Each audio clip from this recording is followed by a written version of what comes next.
There's been some anger here that a debate on just what social democracy is has been left until the last morning of the conference, with the leader's speech already delivered and many delegates on their way home. The standing ovation which Dr Owen received masking some real concern that the SDP has yet to re-establish its separate identity after the acrimonious split with former colleagues who merged with the Liberals to form the SLDP. Dr Owen told his audience they could eat the salads for breakfast, but many in his audience fear the SDP's policies are simply not understood and that it's drifting to the right.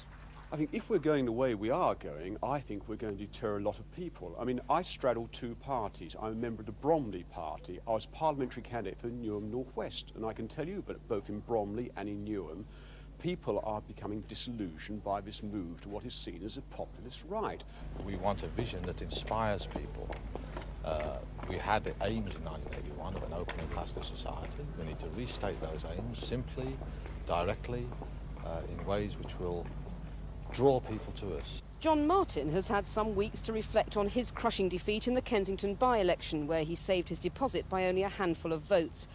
Privately, there's widespread concern that too often the SDP is seen to reflect the town which hosts this conference, predominantly white, well-meaning and middle class. John Martin's warned the party must widen its appeal. If one is a practical politician, you're not in it to be a member of a debating society or a David Owen fan club. You're there to actually fight elections and win elections for the things in which you believe. That's the real issue. Can the party find a way of developing its voting power? How do you appeal to this wider audience that some of the critics of the party are saying you must now reach? Well, I've always felt we should go to the wider audience. I gather some people have been saying we should be appealing to what they call the blue-collar workers. I won my seat in Greenwich on the council estates and amongst the poorest people, and I've always thought that's where the SDP should be working. I think we've perhaps spent a little bit too much time trying to cultivate that middle-class intellectual vote, which I think is often with us anyway. But it is those working-class people on the estates who've been let down by the Labour Party, and I think that's where we should be.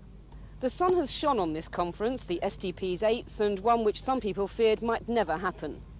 As they debate the way ahead tomorrow, delegates will strive to show the SDP was built on solid foundations and won't be lost in the sands of time. Barbara Long with the SDP for Thames News.